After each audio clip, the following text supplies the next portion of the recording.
ये कहानी है सोहनलाल की, जो एक लालची बनिया था। तो चलिए फिर शुरू करते हैं। एक बड़े शहर में एक बनिया का परिवार रहता था। उसके साथ उसकी बीवी और दो छोटे बच्चे थे, और उसकी एक बूढ़ी माँ भी थी, जिसकी पेंशन भी थी, जिस कारण सोहनलाल का घर काफी अच्छे से चल रहा था। परंतु कुछ समय बाद एक दुखद घटना होती है। वो थी सोहन की माँ का देहांत। अब सोहनलाल ने अपनी दुकान में सस्ती चीजें महंगे में बेचने का जुगाड़ लगाया, जिस कारण उसने काफी ज्यादा धन कमाया और एक नई दुकान भी खरीद ली। अब धीरे धीरे उसका नाम शहर के अमीर बनियों में आने लगा। यही नहीं, उसे जब भी मौका मिलता, वो अपने रिश्तेदारों का काम करने के नाम पर उनके साथ छल कपट कर पैसे कमाने से भी पीछे नहीं हटता था। लेकिन कुछ ऐसा होता है कि सोहनलाल का सबसे बड़ा बेटा, जो कि 11वीं कक्षा में पढ़ रहा था, उसका ट्रक से एक्सीडेंट हो जाता है और वह अपना अब दिमागी संतुलन खो चुका था। और वही उसका छोटा बेटा, जो कि 9वीं कक्षा में पढ़ता था, वह अपने दोस्तों के साथ बिगड़कर ड्रग्स का आदी हो चुका था। एक दिन सोहनलाल की दुकान पर एक साधु बाबा आए। उन्होंने सोहनलाल की समस्याएं सुनी और उसे सलाह दी, धन से सब कुछ नहीं खरीदा जा सकता, लेकिन ईमानदारी और सच्ची चिंता से बहुत कुछ बदल सकता है। तुम्हें अपने परिवार की समस्याओं को सही दृष्टिकोण से देखना होगा और उन्हें सच्चे प्यार और देखभाल के साथ हल करना होगा। लेकिन सोहनलाल ने अपनी काली कमाई से और भी अधिक धन कमाने की कोशिश की, यह सोचकर कि धन से सब समस्याएं हल हो जाएंगी। जैसे कि सोहनलाल को पहले से ही डायबिटीज थी, और एक दिन दुकान पर काम करते वक्त उसके हाथ पर चोट लग जाती है, जिस कारण सोहनलाल के हाथ से खून बंद होने का नाम नहीं ले रहा था। फिर डॉक्टर के पास जाकर पता चलता है कि अब उसे अपना हाथ कटवाना पड़ेगा। दूसरा और कोई चारा न था। यह सुनकर सोहनलाल को बहुत बड़ा धक्का लगता है, लेकिन उसे कहाँ कुछ समझ आने वाला। सोहनलाल की स्थिति दिनोंदिन खराब होती चली गई। जीवन ने उसे और भी कठिनाइयां दे दीं। उसके बड़े बेटे का इलाज बहुत महंगा साबित हुआ और उसकी मानसिक स्थिति में कोई सुधार नहीं हुआ। इलाज के खर्च के कारण सोहनलाल को और भी कर्ज लेना पड़ा और उसका व्यापार धीरे धीरे गिरने लगा। छोटे बेटे की ड्रग्स की आदत भी उसकी हालत को और बिगाड़ रही थी। उसने परिवार से पैसे चुराना शुरू कर दिया और घर में झगड़े और तनाव बढ़ गए।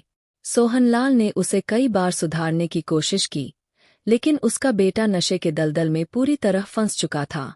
एक दिन सोहनलाल की दुकान में एक बड़ी दुर्घटना हो गई।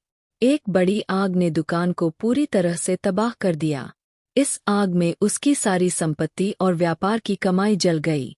अब सोहनलाल के पास केवल कर्ज और खोई हुई उम्मीदें रह गईं।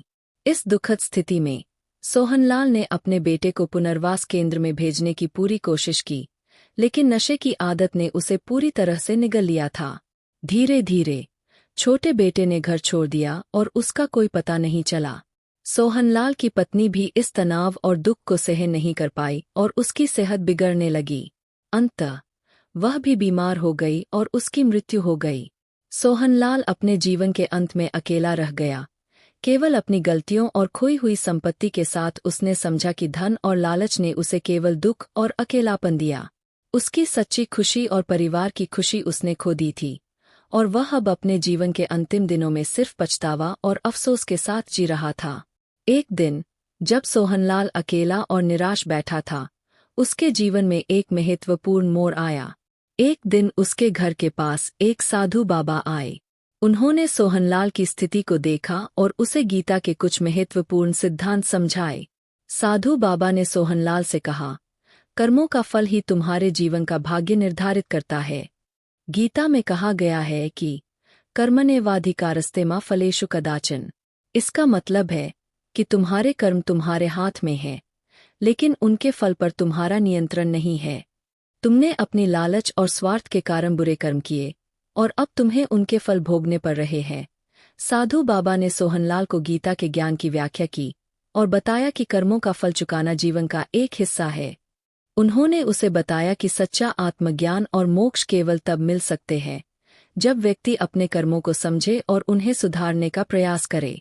सोहनलाल ने साधु बाबा की बातों को गहराई से सुना और समझा कि उसके जीवन में जो कुछ भी हो रहा है, वह उसकी खुद की गलतियों और कर्मों का परिणाम है। उसने अपने पुराने जीवन की गलतियों को सुधारने का निर्णय लिया और आत्मसंवेदन और माफी की दिशा में कदम बढ़ाया। उसने अपने छोटे बेटे को ढूंढ कर पुनर्वास केंद्र में सही इलाज दिलवाया। धीरे धीरे उसने अपने जीवन में सुधार किया और अपने व्यवसाय को ईमानदारी से चलाने की कोशिश की। हालांकि उसकी पत्नी की मृत्यु और अपने परिवार को खोने का दुख हमेशा उसके साथ रहा, लेकिन उसने गीता के ज्ञान को अपनाकर आत्मसंतोष और शांति प्राप्त करने की कोशिश की। इस प्रकार सोहनलाल ने कर्मों के फल और गीता के ज्ञान से अपने जीवन की कठिनाइयों का सामना किया और अपने आत्मिक विकास की दिशा में कदम बढ़ाया, यह समझते हुए कि सही कर्म और सच्ची आत्मज्ञान ही जीवन को बेहतर बना सकते हैं। इस अंत से कहानी को कर्मों के फल और गीता के ज्ञान से जोड़ते हुए यह दर्शाया गया है कि जीवन के कठिन समय में आत्मविश्लेषण और सुधार की दिशा में कदम उठाना अत्यंत महत्वपूर्ण है।